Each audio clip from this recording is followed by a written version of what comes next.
যে তোমার কাছে এসে অন্যের নিন্দা করে সে তোমার নামেও অন্য কারো কাছে গিয়ে নিন্দা করে। এই ধরনের মানুষদের থেকে যতই দূরত্ব বজায় রাখবেন ততই নিজে ভালো থাকবেন। আসসালামু আলাইকুম। লাইফ ক্যাপচারে আপনাদের সবাইকে স্বাগতম। কেমন আছেন আপনারা সবাই? আমরা সবাই আলহামদুলিল্লাহ ভালো আছি। চলে এলাম বরাবরের মতো নতুন আইটি ব্লগ নিয়ে। আশা করছি শেষ পর্যন্ত সবাই সাথেই থাকবেন। আর আজকের ব্লগটা শুরু করছি বিকেল থেকে। গ্রাম থেকে আসার সময় কিছু পরিমাণ কুরবানির গোশত নিয়ে এসেছিলাম। ওখান থেকে কিছু পরিমাণের গোশত আমি ধুয়ে গরম পানিতে সেদ্ধ করে নিয়েছি। আর এই দেখেন উপরে বলক আসার পরে যে ফেনাগুলো এসেছে এগুলো সব মাংসের ভিতরে যে রক্তগুলো থাকে ওগুলো আমি এগুলোকে ভালোভাবে ফেলে দিয়ে মাংসগুলোকে ধুয়ে নিয়েছি।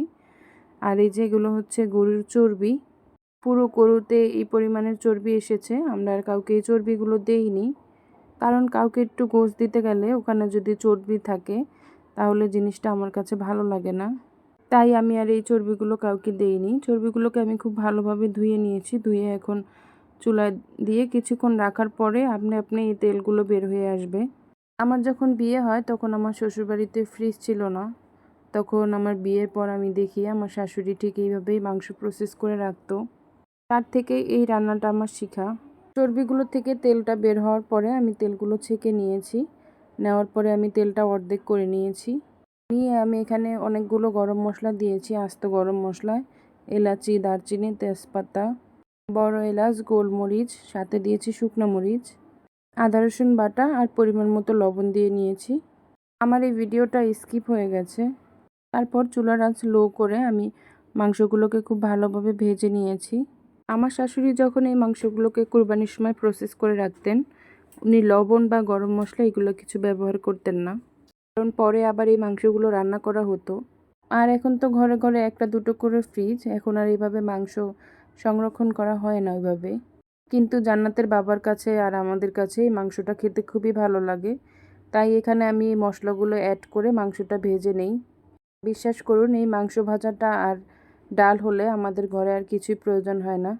আর মাংসটা মোটামুটি এখানে রান্না করা হয়ে গেছে। আমি এখানে বাকি যে তেলটুকু ছিল ওগুলো এখানে অ্যাড করে দিয়েছি। দিয়ে আমি আর অল্প কিছুক্ষণ ভেজে তারপর এটাকে নামিয়ে ফেলবো। এটা ফ্রিজ ছাড়াও 2-3 মাস সংরক্ষণ করে এভাবেই খাওয়া যায়। আর ভিডিওটা তো আমি আগেই করেছি। এখন আমার ঘরে এই মাংসটা প্রায় 3 ভাগের 2 ভাগ খাওয়া হয়ে গেছে। আর এখানে আমি রাতের জন্য রান্না করছি।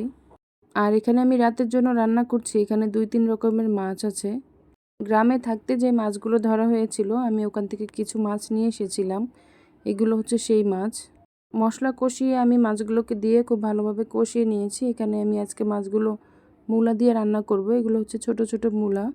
আমি মূলাগুলোকে ভাপ দিয়ে নিয়েছি। যেহেতু মূলাগুলো ভাপ দেওয়া তাই আমি আর আলাদাভাবে কষাইনি। মূলাগুলো দিয়ে আমি পরিমাণ মতো গরম পানি দিয়ে দিচ্ছি।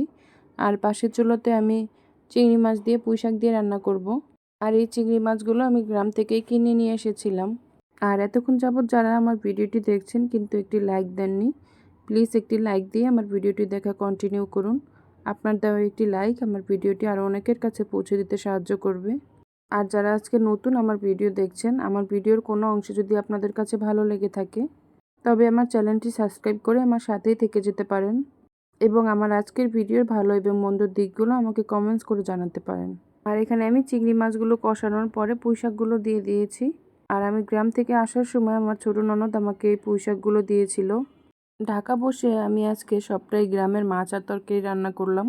এখানে কিছু ব্রয়লার মুরগি আনা হয়েছে। আমি মুরগিগুলোকে কেটে খুব ভালোভাবে ধুয়ে নিয়েছি। আর এখানে আমি মুরগির লেগ পিস যেগুলো, রানের মাংসগুলো, ওগুলোকে আলাদা করে নিয়েছি। নিয়ে এখানে আমি রোস্টের মশলা, মরিচের গুঁড়ো, লবণ এবং আদা রসুন দিয়ে মেখে নিচ্ছি।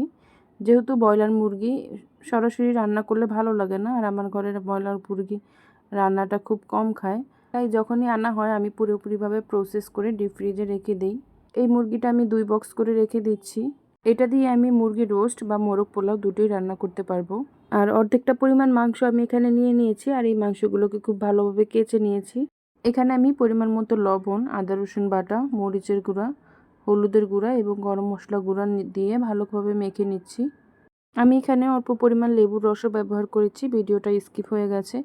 আমি খুব ভালোভাবে মেখে এটাও বক্সে ভরে রেখে দেব। যখন খুশি তখন এটা বের করে ভেজে খাওয়া যাবে।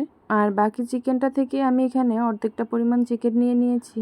আর এখানে আমি বিরিয়ানি মশলা অ্যাড করে দিচ্ছি, আর সাথে দিচ্ছি কিছু পরিমাণ লবণ আর অল্প পরিমাণের আদা রসুন দিয়ে আমি ম্যারিনেট করে রেখে দিচ্ছি।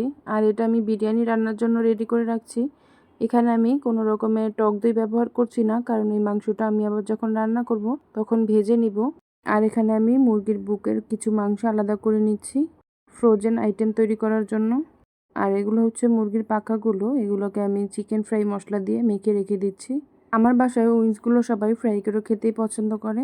আমার বাসায় যখনই ব্রয়লার মুরগিটা বেশি পরিমাণে আনা হয় তখন আমি এভাবেই প্রসেস করে ফ্রিজে রেখে দিই।